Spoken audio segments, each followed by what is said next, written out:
মুসা আলাইহিস সালাম তুর পাহাড়ে যান। আল্লাহ পাক রব্বুল আলামিনের সাথে কথা বলার জন্য তিনি রওনা দিলেন। রাস্তায় পাইলেন কোন একটা কবরে আযাব হয়, একজন মুর্দার আযাব হইতেছে। তাড়াহুড়ো করে আল্লাহর সাথে কথা বলবেন এই জন্য চলে গেলেন, এখানে আর দাঁড়ান নাই। আল্লাহর সাথে কথা বলা শেষ করে যখন ফিরত আসেন, ওই জায়গা পর্যন্ত আসতেই উনি দেখতে পেলেন ওই মুর্দার আযাব বন্ধ হয়ে গেছে, উনি আরামে ঘুমাইতেছে। মুসা আলাইহিস সালাম আল্লাহর কাছে জানতে চাইলেন, আল্লাহ ওই দিন দেখলাম আসার পথে একজন মুর্দা খুব কষ্ট করতেছিল, যাওয়ার পথে দেখলাম খুব আরামে ছিল। প্রশ্ন ছিল দিলের ভিতরে, উত্তর তো এখনো পাই নাই। আজকে যেহেতু কথা বলতেছি আপনার সাথে, তুর পাহাড়ে এসে আমাকে একটু জানায়া দেন ওই দিনের কারণটা। আল্লাহ পাক রব্বুল আলামিন বলেন, পয়গম্বর এই যুবক দুনিয়াতে থাকাকালীন গুনাহ করেছিল, অন্যায় করেছিল, অপরাধের কারণে তার সাজা হচ্ছিল কবরে। কিন্তু একটা ভালো কাজ করে আসছিল সে। এই ভালো কাজটা হলো তার সন্তান হইতো, সন্তান সম্ভব ছিল তার বিবি। অসুস্থ হওয়ার পরে বিবিকে বলতেছে, বিবি রে মনে হয় দুনিয়াতে আমি বাঁচব না। তোমার গর্ভে যেই সন্তান, এই সন্তান যখন জন্মগ্রহণ করবে, পড়াশোনার সময় হবে, আমার এই সন্তানটাকে তুমি ইলম শিক্ষা দিও, মাদ্রাসায় ভর্তি করে দিও। বাচ্চার বয়স হয়ে গেছে 5 থেকে 6। ওই বাচ্চাটাকে মাদ্রাসায় যখন ভর্তি করে দিয়ে গেল, তার মা সর্বপ্রথম সবক হুজুরে যখন পড়াইতেছিলেন, বিসমিল্লাহির রহমানির রহিম। ও মুসা, ওই বাচ্চাটা ওই সময় সর্বপ্রথম সবকটা যখন শুরু করে দেয়, বিসমিল্লাহির রহমানির রহিম নামের মধ্যে 3টা নাম, একটা হলো আল্লাহর আসল নাম, 2টা হলো সিফতি নাম, গুণবাচক নাম। মুসা আলাইহিস সালামকে আল্লাহ জানায় দিলেন, পয়গম্বর যার সন্তান আমি আল্লাহকে রহমান এবং রাহিম বলিয়া ডাক মেরেছে, যার রেখে দেওয়া সন্তান আমি আল্লাহকে রহমান এবং রাহিম বলে উচ্চারণ করে ফেলল, বলো দেখি রে মুসা, আমি ওই সন্তানের বাবাকে কবরে কেমনে আযাব দেই? قل إن كنتم تحبون الله فاتبعوني يحببكم الله ويغفر لكم ذنوبكم والله غفور رحيم। আল্লাহ পাক রব্বুল আলামিন আপনার আমার পয়গম্বরের মাধ্যমে জানায়া দিলেন, দোস্ত ঘোষণা করে দেন, সবাইকে জানায়া দেন, তোমরা যদি আল্লাহকে ভালোবাসো তাহলে আমাকে অনুসরণ করো। এই সৃষ্টিকুলের মধ্যে সর্বোচ্চ সম্মানের অধিকারী আপনার আমার পয়গম্বর। আল্লাহ পাক রব্বুল আলামিন নিজে যাকে ভালোবাসেন তিনি হাবিবুল্লাহ, আল্লাহর হাবিব, আল্লাহর বন্ধু। হাবিবুল্লাহ অর্থই হলো আল্লাহর বন্ধু, অর্থাৎ আল্লাহ যাকে ভালোবাসেন। আল্লাহ পাক রব্বুল আলামিন জানায়া দিলেন, দোস্ত আপনি ঘোষণা করেন যারা আমাকে ভালোবাসে তারা যেন আপনাকে অনুসরণ করে।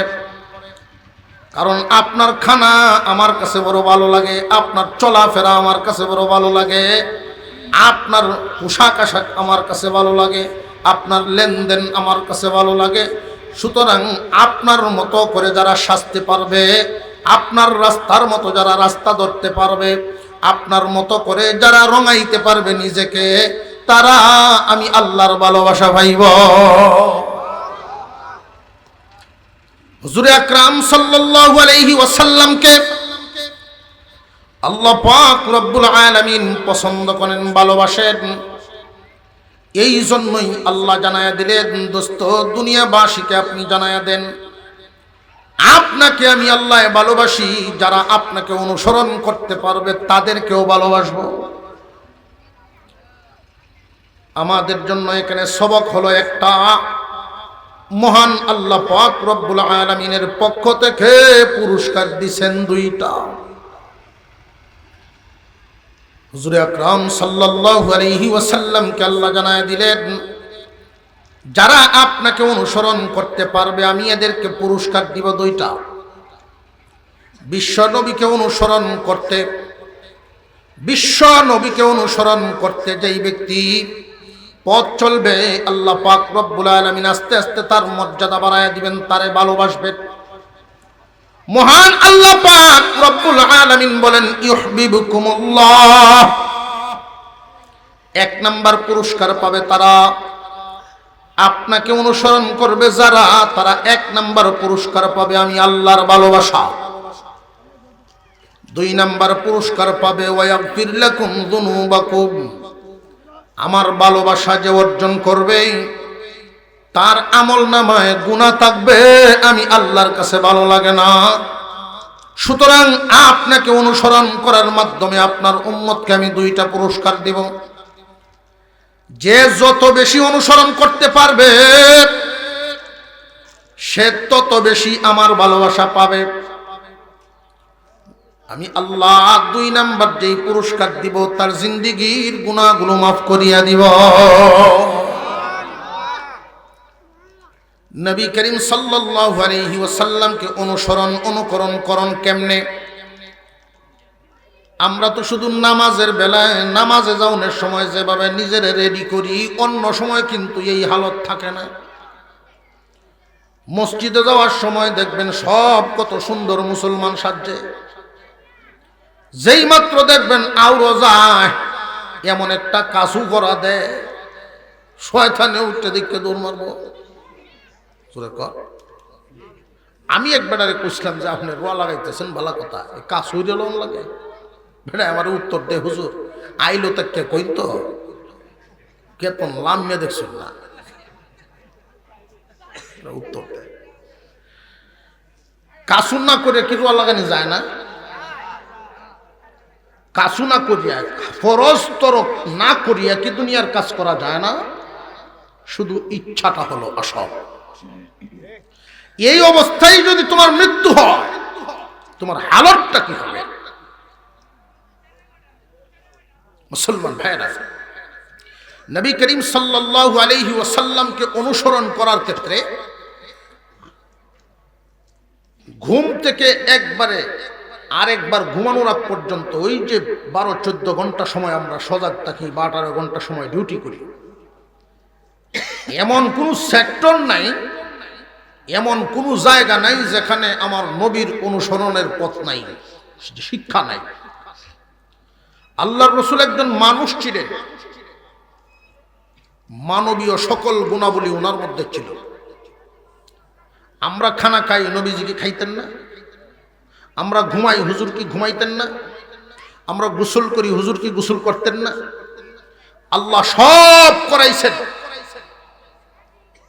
হুবহু তোমরা নবীজির মতো করে চলো। এই দুনিয়ার জমিনে একজন মানুষ যদি নবীজির মতো না চলে, অন্যভাবেও চলতে পারবে, কিন্তু আল্লাহর কাছে লোকটা দামি হতে পারবে না।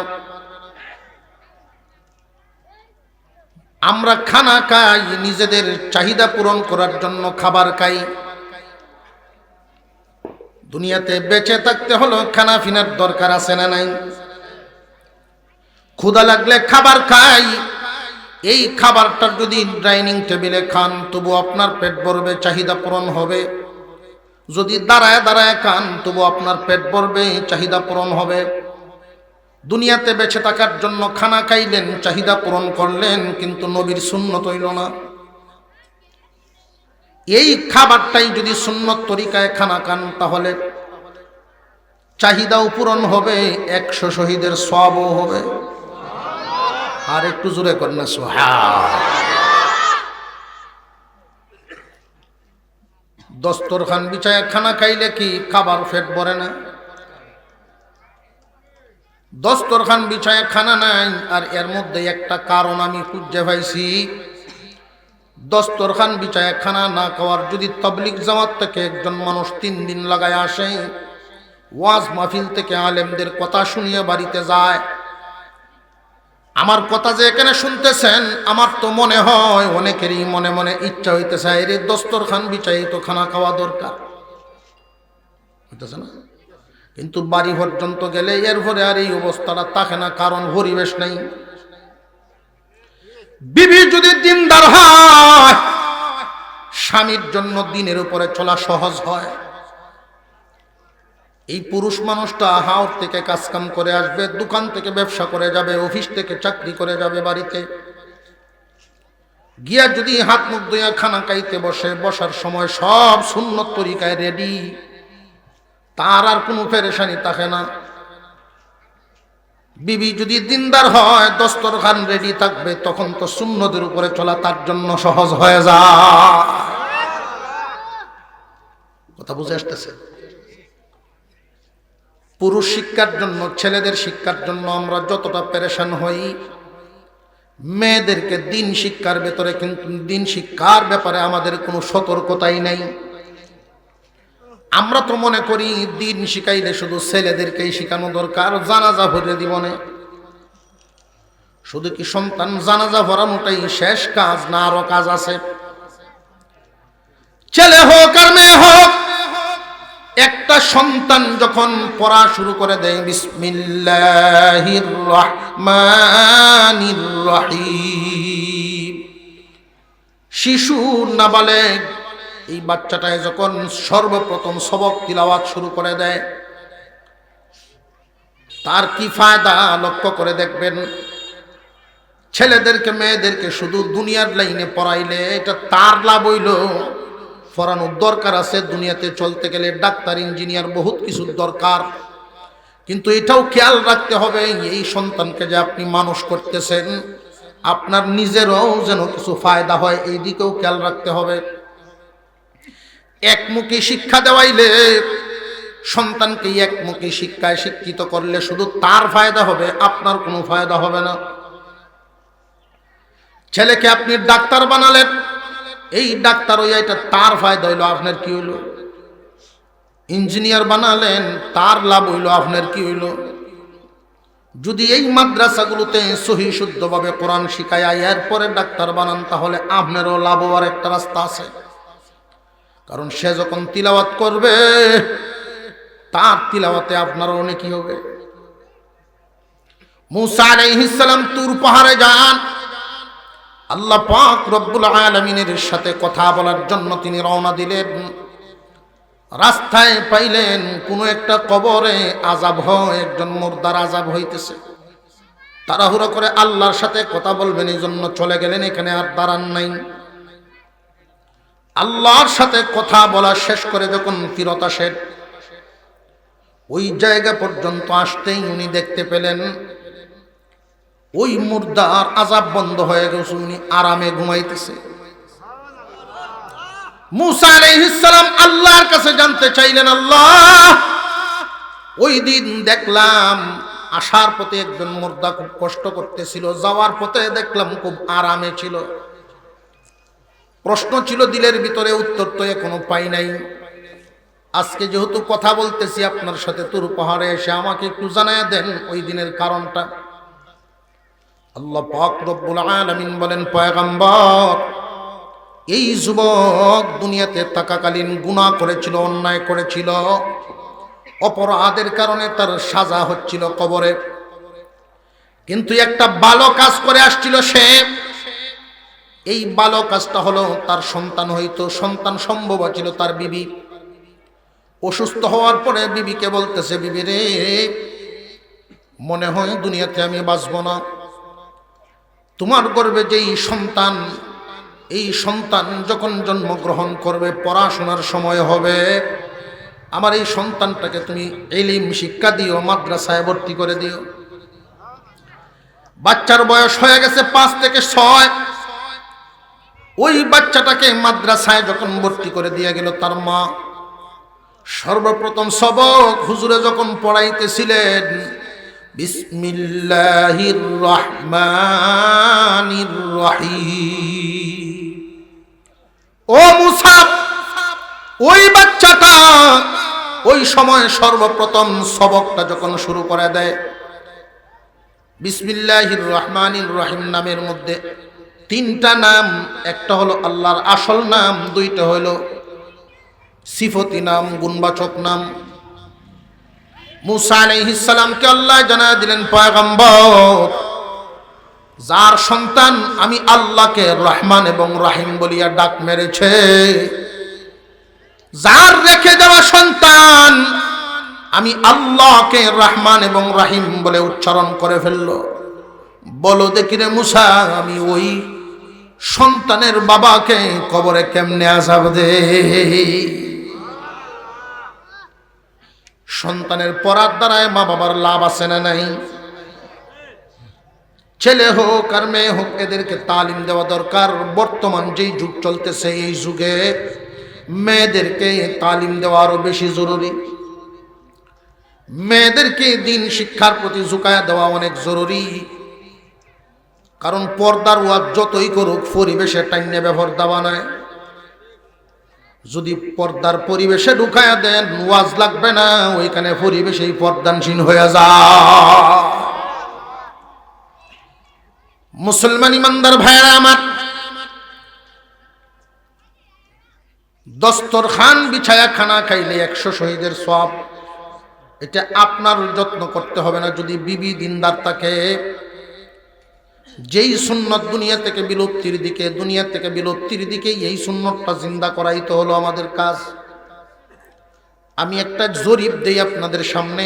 বান্দনাল এলাকায় যদি 500 মানুষ বসবাস করেন, দস্তরখান বিছায়া খানা খানে ওলা 250 হইব নি না আরো কম? কথা বুঝে আসতেছে? তাহলে বোঝা গেল সুন্নত বিলুপ্তির দিকে রওনা দিছে। এই জামানায় এই সমস্ত সুন্নতকে জিন্দা করা, জারি করা।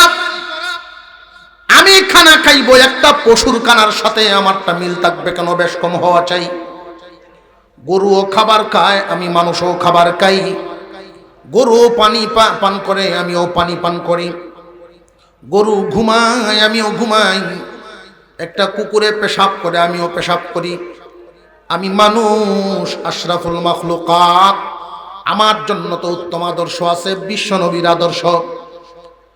এই সৃষ্টিকুলের মধ্যে এত বাবু, এত ডিজিটাল, এত আধুনিক, আমার বিশ্ব নবীর আচরণের মতো এত আধুনিক আচরণ কোন যুগেই হয় না, আর হবেও না। হুজুর সাল্লাল্লাহু আলাইহি ওয়াসাল্লামের এক একটা সুন্নত, এক একটা আদর্শ, আল্লাহ রাসূলের প্রত্যেকটা স্টাইল, বিজ্ঞান অসহায় হয়ে যায় নবীজির এক একটা স্টাইলের সামনে এসে। স্টাইল মানে কি? স্টাইলটা মানে কি? স্টাইল হইল এক একজনের এক একটা পছন্দ, এক একজনের চলার যে পদ্ধতিটা। কারোর স্টাইল দেখবেন উনি চুল কাটছে একভাবে, আরেকজনে চুল কাটবো আরেকভাবে, এটা তার স্টাইল। কথা বুঝে আসছে? আর কোনো মানুষ আছে যে নিজস্ব কোনো স্টাইল নাই, দুহানো গিয়া কয়েকটা ছবি দেখবো, এই দিন লাগবো এই স্টাইলটা, সেই দিন লাগবো এই স্টাইলটা। এখন বল খেলার মৌসুম চলতেছে, এখন কত স্টাইল চলতেছে, চলে না? চলে না? এক একজন পোশাক পরে, এক একজনকে অনুসরণ করে। আমরা মুসলমান, আমাদের অনুসরণ করার মতো একজন আছেন, এটা আল্লাহ বলে দিয়েছেন, বিশ্বনবী মুহাম্মদুর রাসূলুল্লাহ সাল্লাল্লাহু আলাইহি ওয়াসাল্লাম। আল্লাহ পাক রব্বুল আলামিন আমাদেরকে জানায়া দিয়েছেন, সত্যি যদি তোমরা আল্লাহর ভালোবাসা চাও, আমরা চাই তো আল্লাহর ভালোবাসা।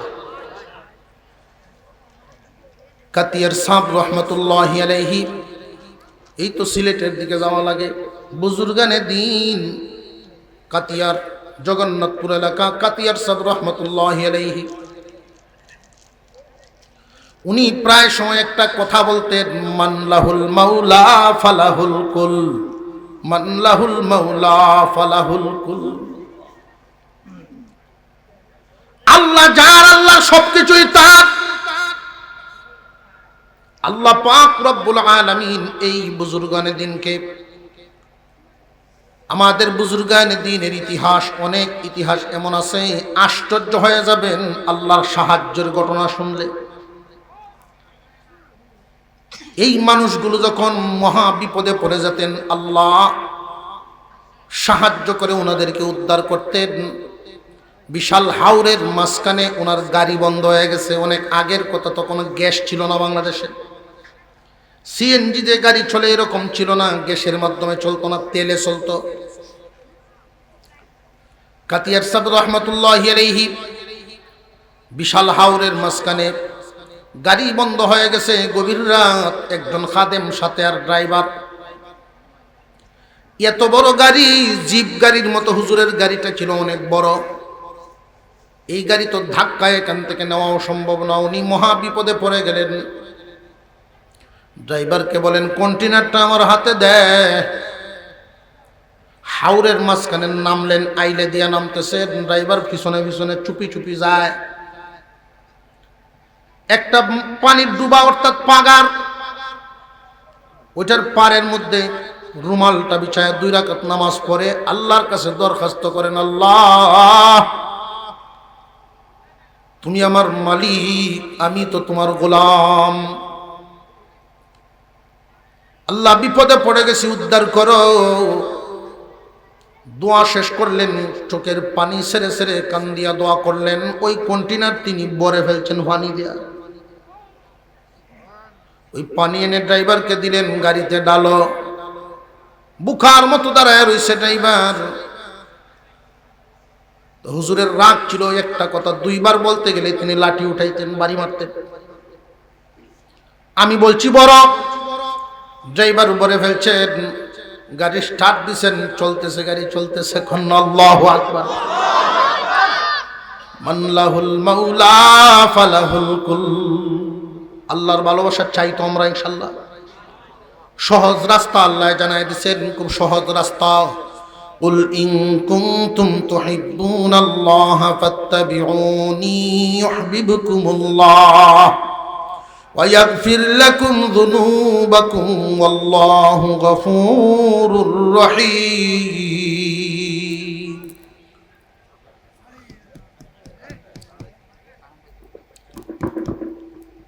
আল্লাহ পাক রব্বুল আলামিন জানায় দিলেন, দোস্ত আপনি ঘোষণা করে দেন, যারা আল্লাহর ভালোবাসা চায় আপনি এদেরকে জানায়া দেন, যদি তোমরা আল্লাহর ভালোবাসা চাও তাহলে আমাকে অনুসরণ করো।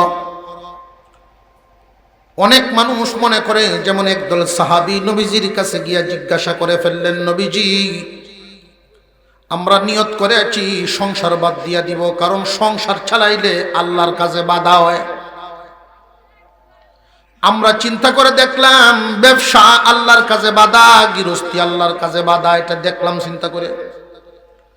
বিবি বাচ্চাই সংসার আল্লাহর কাজে বাধা। নিয়ত করেছি সব বাদ দিয়া পাহাড়ের গুহায় গিয়ে শুধু আল্লাহর ইবাদত করব, যদি অনুমতি আপনি দেন।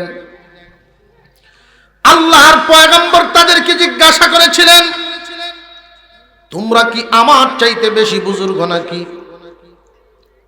সাহাবীরা নিচের দিকে মাথা দিয়ে বসে রইলেন লজ্জায়। যার মর্যাদা আল্লাহর পরে, সমস্ত সৃষ্টিগুলোর উপরে আল্লাহর পরে যার মর্যাদা, উনি বলতেছেন আমার চাইতে কি বেশি বুজুর্গ নাকি তোমরা? আমি নবী কি সংসার করি নাই? জি হুজুর করেছেন। আমি কি ব্যবসা করি নাই? জি করেছেন। আমার কি সামাজিকতা নাই? জি আছে। তোমরা মনে করতেছো যে গৃহস্থী হইল আল্লাহর কাজে বাধা, সংসার আল্লাহর কাজে বাধা, ব্যবসা বাণিজ্য আল্লাহর কাজে বাধা।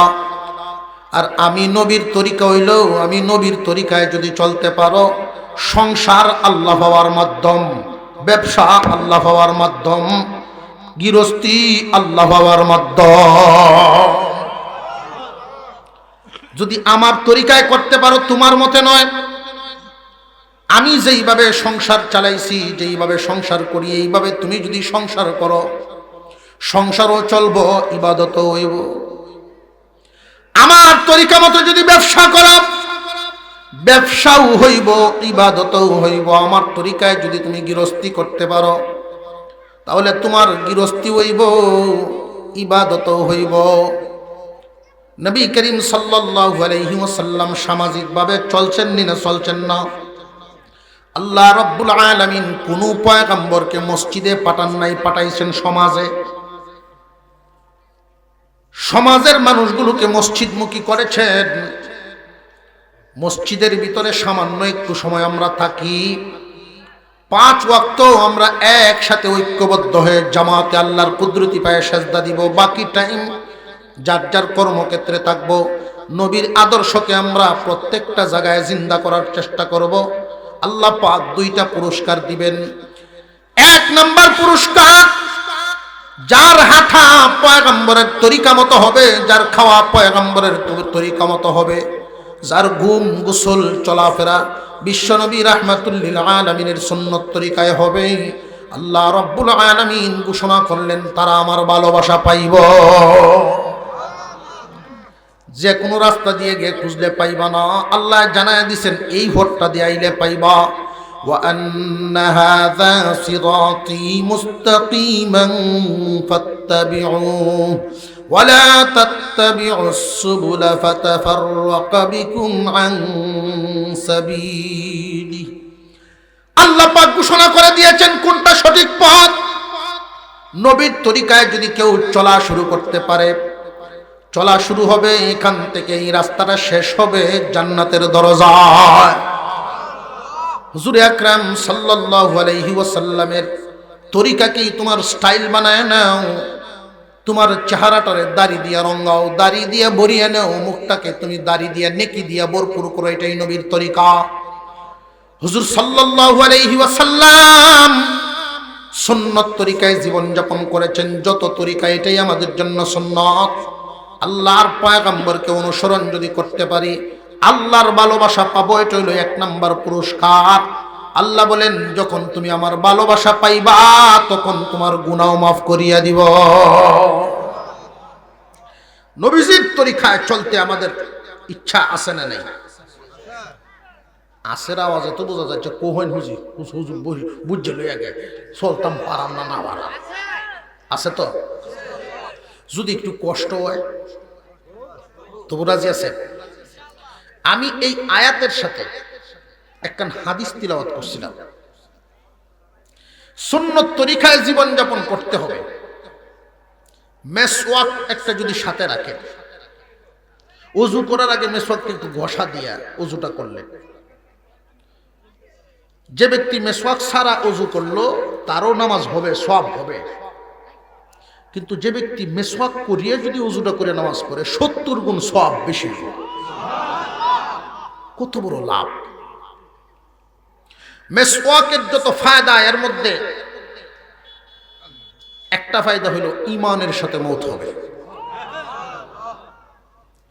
মেসওয়াক রাখতে রাজি আছে? অনেক মুরব্বীরা মনে করবেন হুজুর এই ওয়াজ যদি আগে শুনতাম তো লইলাম, এখন যে দাঁত ফুরিয়েছে এখন কি করতাম? মারি দি নাই, জোরে কর, মারি আছে না? বিবি সাহেবকে বলবেন এটা তুলতুলা বানায় দে, সেচ্ছে তুলতুলা বানায় দে, এটা দে গোস ভাই, তবুও ফায়দা হয়ে যাবে ইনশাল্লাহ। রাজি আছেন না ইনশাল্লাহ? একটা কইলাম দস্তরখান, 2টা হইল মেসওয়াক। গণ্য রাখবেন সবক। কয় সবক হইল? 2টা। কারণ সব সুন্নতের আলোচনা তো মুখস্থ থাকতো না, এই জন্য কমায়া বলতেছি, যাতে 1-2টা চালু করলেই একটা সুন্নতের উপরে আমল করলে আরেকটার প্রতি মহব্বত তৈরি হয়। আস্তে আস্তে আসবে। যেই হাদিস তিলাওয়াত করেছিলাম, এই হাদিসে নবীজি একটা সুসংবাদ দিয়েছেন। সুসংবাদ, আমাদের এই দুনিয়ার জমিনে দেখবেন যার যত টাকা বেশি তারই তত বিলাসিতা বেশি। এটা দুনিয়ার নিয়ম। যার টাকা পয়সা বেশি তার বাড়িটাও খুব সুন্দর। টেহা যদি আরো বেশি হয় তাহলে কেন্দ্র একটা বাসা রাখবো, যদি আরো বেশি হয় মানুষের হেনও একটা করবো, আরো যদি বেশি হয় ঢাকাও একটা করবো। ঢাকাতে 2-4-5টা বাড়িওয়ালা মালিক এরকম আছেন যারা শখ মিটাইবার জন্য কক্সবাজারে সিপ্লেস সাগর পজিশনে বাসা করছে, বছরে একবার গিয়ে ঘুরে আসে।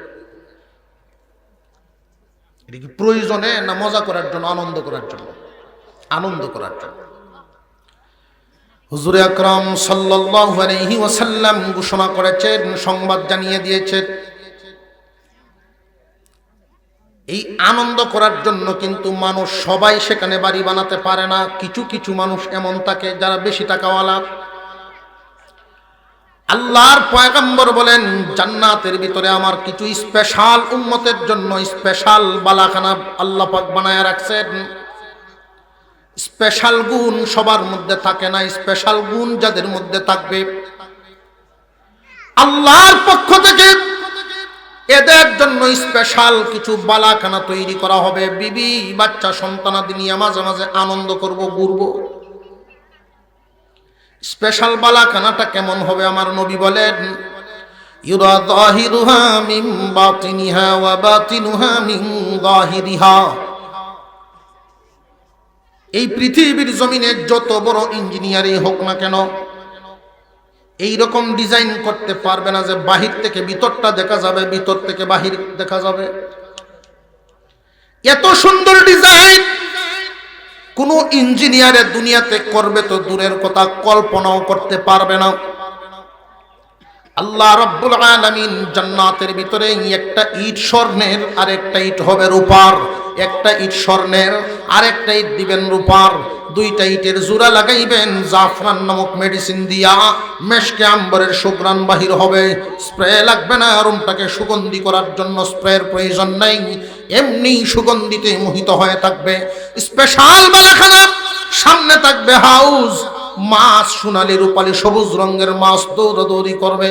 স্বামী স্ত্রী দুইজন গোলাগুলি করে যখন হাঁটাহাঁটি করবে, একজন আরেকজনের আঙুলে ধরে যখন হাঁটবে, তখন মাছে তাদেরকে সালাম দিব। আরেকটু জোরে কর না। স্বামী স্ত্রী দুইজন মুখামুখি হয়ে বসবেন, মাছে সালাম দিয়ে জিগাইব, খাইবেন নি আমরা রে খাইবেন? যদি বলেন হ্যাঁ খাবো, কি খাবেন? বাজি না বোনা, বলতে দেরি হাজির হইতে দেরি না। এটা সবার জন্য নয়, স্পেশাল কিছু উম্মতের জন্য নবীজি বর্ণনা করেছেন। গুণটাও বর্ণনা করছেন। আল্লাহর নবী বলেন, ইন্না ফিল জান্নাতি গুরাফা ইউরা যাহিরুহা মিন বাতিনিহা ওয়া বাতিনুহা মিন যাহিরিহা আ'আদ্দাহা আল্লাহু লিমান আত'আমাত তা'আমা ওয়া আফশাস সালাম ওয়া সাল্লা বিল লাইলি ওয়ান নাসু নিয়াম।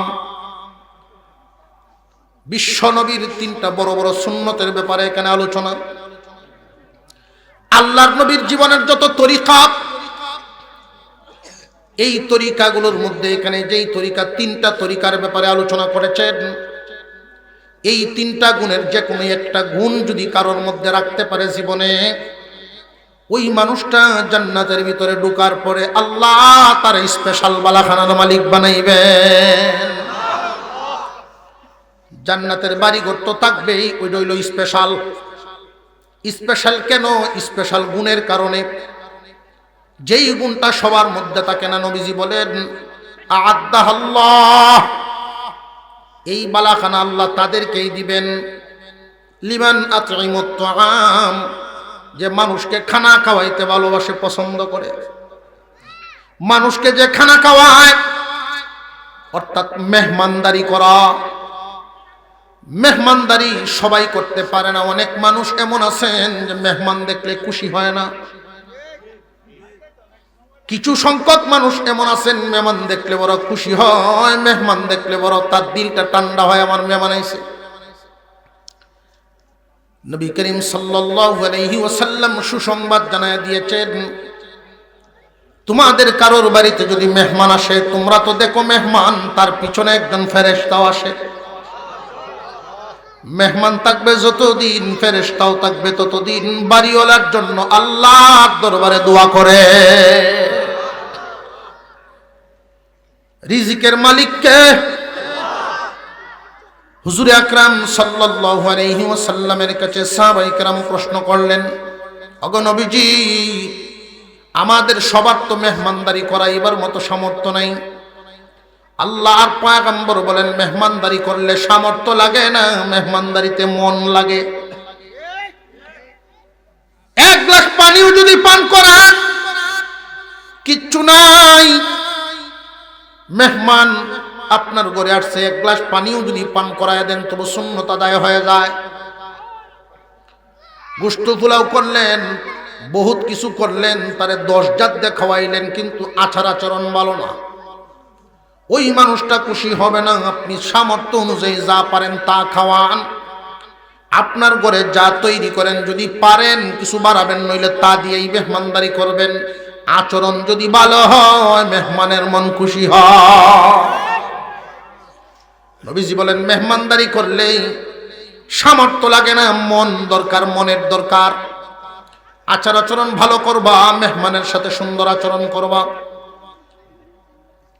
আজকালকার জামানাটার যে হালত হয়ে গেছে, মানুষ এতটাই স্বার্থপরতার দিকে যাচ্ছে।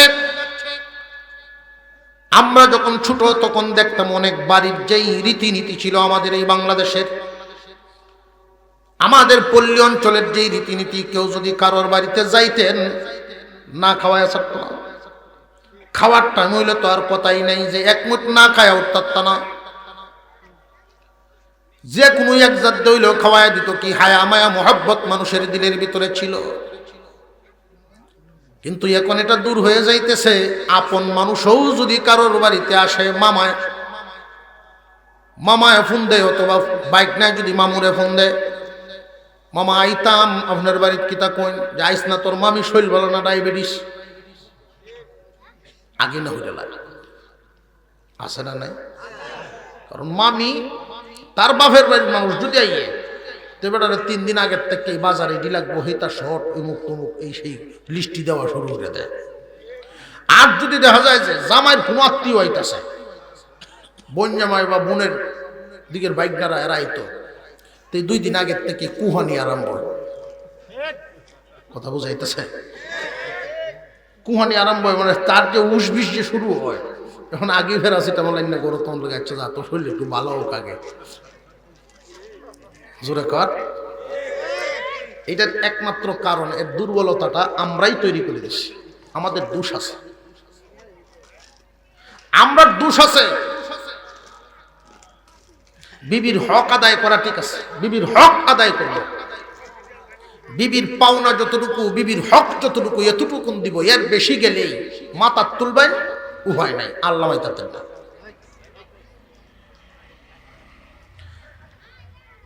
এর মূল কারণটাই হলো দ্বীনি বুঝ এদের নাই। দ্বীনি বুঝ যদি তাদের থাকতো, দ্বীনি বুঝ যদি তাদের থাকতো, তাহলে আর আজকে এইরকম হইতো না। এই জন্য আমি আপনাদের প্রতি দোয়াও করি, একটা আহ্বান রাখি। মহিলা মাদ্রাসাটা হয়েছে আলহামদুলিল্লাহ, এটা এলাকার জন্য একটা নিয়ামত। ছোট ছোট মেয়েদেরকে এখানে পড়াবেন, দিন শিখবে, দিন শিক্ষা করবে, দেখবেন পরিবেশ তৈরি হয়ে গেছে। এখানে তালিমও নিবে, তরবিয়ত আদব কায়দাও শিখবে। মুসলমান ভাইরা, নবীজি সাল্লাল্লাহু আলাইহি ওয়াসাল্লাম বলেন, 1 নাম্বার গুণ মেহমানদারি করা। বালাখানার মালিক হইতে রাজি আছেন তো? আপনার একটু নীরব সিরব বা বোঝাইতেছে। বালাখানার মালিক হওয়ার জন্য 1 নাম্বার গুণটা কি? মেহমানদারি করা। রাজি আছেন? মেহমান দেখলে খুশি হইবেন তো ইনশাল্লাহ? আইতাম, মাশাআল্লাহ। কাছের মানুষ তো এই জন্য বলি, আওয়ার জন্য। মেহমান দেখলে খুশি হইবেন। বিশেষ করে লক্ষ্য করে দেখবেন, কাছের মেহমানগুলো কেমন জানি দূর হয়ে যাইতেছে, আত্মীয় স্বজন সম্পর্ক নাই।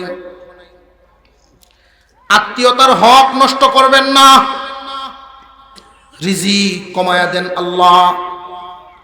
মেহমানের মেহমানদারি করবেন, আত্মীয়তার হক বজায় রাখবেন, সম্পর্ক বজায় রাখবেন, রিজিক বাড়ায়া দিবেন আল্লাহ। আমরা যে রীতিনীতি চলতেছে আমাদের এলাকা, আমার বাপসা স্যারে আমি জিজ্ঞাসা করছি যে আপনার নানার বাড়ির মানুষ কই, কোনো অনুষ্ঠান হইলে যে আপনার নানার বাড়িতে কই, এরা কেউ আছে, এরা চিনি। অর্থাৎ আমার বাপসা ছাড়া তারার মামুর বাড়ির মানুষ চিনে না। কথা বুঝে আসতেছে? হুজুর বসে আছেন, সিলেটি হুজুর কাসিম সাহেব দামাত বরকাতুহুল আলিয়া। তিনি হলেন আমাদের যে দারুল উলুম বাংলাদেশ আশুজিয়া যে মাদ্রাসা, এই মাদ্রাসার সম্মানিত প্রিন্সিপাল।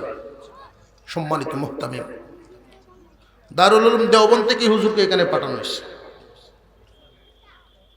ওই মাদ্রাসা হচ্ছে দারুল উলুম দেওবন্দ ভারত, আর এইখানের মাদ্রাসা হচ্ছে দারুল উলুম বাংলাদেশ। তো হুজুরদের এলাকা সফর করে যেটা দেখলাম, সিলেটি মানুষ বড় অতিথি পরায়ণ, মেহমান দেখলে তারা খুব কদর করে, মেহমানদের কদর করতে জানে। তা আল্লাহ তাদেরকে নিয়ামত বাড়াইয়া দিবেনই। তো মেহমানের কদরদারি করে তারা, মেহমানের কদর করবেন, আল্লাহ রিজিক বাড়াইয়া দিবেন। রাজি আছেন তো ইনশাআল্লাহ? আ'আদ্দাহাল্লাহু লিমান আত'ইমাত তা'আম ওয়া আফশাস সালাম। স্পেশাল গুণের আরেকটা গুণ হলো বেশি বেশি সালাম দেওয়া, সালাম চালু করা। বেশি বেশি সালাম দিলে আল্লাহ বড় খুশি হন। যেই ব্যক্তি আগে সালাম দেন তার নেকি বেশি হয়।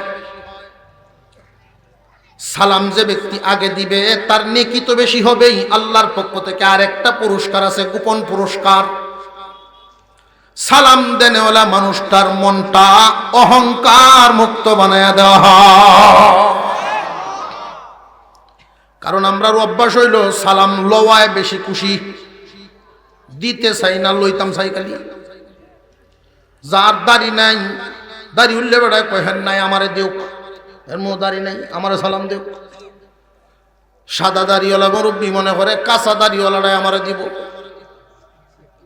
সালাম দেওয়ার ক্ষেত্রে বড় ছোটর ভেদাভেদ নাই, কিন্তু এখানে খুব ভালো করে বুঝবেন। আবু বকর সিদ্দিক রাদিয়াল্লাহু তাআলা আনহু বলেন, প্রায় সময় আমি নিয়ত করতাম বিশ্ব নবীকে আগে সালাম দিয়ে দিব, কিন্তু পারি নাই নবীজি আগে দিয়ে দিতে। আর একটু জোরে করেন না সুবহান। আমরা মনে করি যে ছোট তা সে আমারে দিব, আমি এর দিতাম কেন লাগে। একজন আমার মোবাইল করে একদিন জিজ্ঞাসা, হুজুর আমি কি আমার বউরে সালাম দিতাম পারা? আমি কি আমার বউরে সালাম দিতে পারবো? কেন পারবেন না? কোহেন আমার ছোট হইলে লেগে জিগাই। আশ্চর্য ব্যাপার, কতটুকুন পিছনে পড়ছে মানুষ না জানতে না জানতে, কতটুকুন তার ভিতরে অন্ধকার ঢুকছে। যেই সংসারে ছেলে মেয়েরা মা বাবাকে সালাম দেয়, মা বাবা ছেলে মেয়েদেরকে সালাম দেয়, স্বামী স্ত্রীকে সালাম দিবে, স্ত্রী স্বামীকে সালাম দিবে, এই ঘরটার ভিতরে খবিস জিন জিন্নাত শয়তান বসবাস করতে পারে না। শয়তানে কিন্তু বেশিরভাগ ঝগড়া লাগায়। শয়তান দূর করার জন্য সালাম হইল এক নাম্বার হাতিয়ার। ঘরের ভিতরে সালাম ঢুকায় দেন, আপনি ঘরে যাবেন গিয়ে সালাম দিবেন। আব্দুল্লাহ ইবনে ওমর রাদিয়াল্লাহু তাআলা আনহু থেকে বর্ণিত, তিনি বলেন, কেউ যদি দৈনিক 20 বার সালাম দিতে পারে, 20টা সালাম গনে গনে, এই জামানার জন্য অত্যন্ত জরুরি কথা, গনে গনে 20টা সালামের আমল যদি কোনো মানুষ করতে পারে, ওই মানুষটাই রাতে অথবা দিনে যদি মারা যায় আল্লাহ শহীদের সওয়াব দিয়ে উঠাইবেন। যে হুজুর তাহলে তো 20টা সালামের আমল করলেই চলে। হ্যাঁ, যেই ব্যক্তি বুঝিয়া বুঝিয়া এই সুন্নতটাকে খুব মজবুত করে আমল করবে, আল্লাহ রাব্বুল আলামিন তার মনটাকে আমলওয়ালা মন বানায়া দিবেন। অন্যান্য আমল তার দ্বারাই হওয়া শুরু হয়ে যাবে। দৈনিক 20টা সালাম কি খুব কঠিন কাজ না? সহজ। গোর থেকে বাইরে হইলে আর গরো গেলে বউরে তো 5-7 বার দেলানি যায়, দেই না তোমরা, এটাই সমস্যাটা। আজকে এই বাহাদুরির কামটা কে করতে পারবেন? দেখছে এই বাহাদুরির কাজটা আজকে কে করতে পারবেন? বাড়ি থেকে সালাম দিয়ে ঢুকতে পারবেন বলো? এমন কি কেউ আসো? ডরাইতেছে হইলা হইলা গিয়ে কিতা করার না করা বুঝতেছি। প্রথম প্রথম একটু বেশি বা লাগবো, এটা বুঝি। কারণ হইলে আপনার সালাম দিয়ে নিজেও হাসি মারবে, হইলেও আপনার হাসি মারবে। আমি যে সময় ঢাকা যাওয়ার আগে এলাকার মসজিদে, নওপাড়া মসজিদে জুমা পড়াই, তো এই সালামের ফজিলত নিয়ে আলোচনা করছি। আমরা পাড়ার এক মুরব্বী মানুষ, আমাদের গ্রামের অর্ধেকটা গ্রামের মানুষই তো নামাজ পড়ে নওপাড়া মসজিদে। তো এই মুরব্বী ফজিলত শূন্য কাহারি কই খাটাইলাম জিন্দিগি, যা আজকে থেকে শুরু হয়ে গিয়া। তো জুম্মা ভরিয়ে গেছে বাড়িত গিয়া উড়ানো হয়েছে, ভাই বুড়িরে সালাম বসায় দিছে বেটা। যেই সালামটা দিছে বুড়ি বুড়িয়া বেতুমির জন্য একটু কমায়া করি।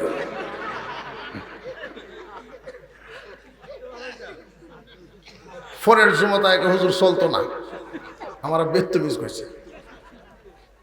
আমি বললাম যে আপনি কি আর সালাম কোনোদিন দিচ্ছেন না তারে? কয় না, বলেও না। এই জন্য এই শব্দটা শুনছেন। এই জুম্মাত আবার কে দিবেন? তাহলে ওনার ধারণা হবে যে না, আমার এই মানুষটা মসজিদ থেকে আইলে আমরা সালাম দেয়। একবার, দুইবার, তিনবার, পাঁচবার, 6 বারের সময় উনি আপনাকে দিবে। সন্তানাদি আমাদেরকে সালাম দেয় না, কারণ আমরা তাদেরকে দিয়ে শিখাই নাই। বাচ্চার বয়স হয়েছে 5 বছর, আমার এই 5 বছরের বাচ্চারে শিখাইছি, হন হ্যাঁ আমার দেয়, হইলে তো দেওয়ান লাগবো তারে, আমরা দেই না। সন্তানাদিদের যদি জিগায় ছেলেদেরকে তোমার বাপের সালাম দেয়, হুজুর শরম করে। শরম তো করবো, শরম যে বাংছি না আমরা। নবীজির এই যে গুণগুলো স্পেশাল গুণ, স্পেশাল এই গুণগুলো থাকলে অন্যান্য গুণে গুণান্বিত হয়ে যাবে। এই গুণগুলো না থাকার কারণে বহুত ক্ষতিগ্রস্ত। হুজুর আকরাম সাল্লাল্লাহু আলাইহি ওয়াসাল্লামের 3টা গুণ বর্ণনা করেছেন। 1 নাম্বার মেহমানদারি করা, 2 নাম্বার বেশি বেশি সালাম দেওয়া, মনে থাকবনি। 3 নাম্বার ওয়াসাল্লা বিল্লাইলি ওয়ান নাসু নিয়াম। 3 নাম্বার গুণ, আল্লাহ পয়গম্বর বলেন মানুষ যখন ঘুমায় তখন যে নামাজ পড়বে, অর্থাৎ তাহাজ্জুদের আমল।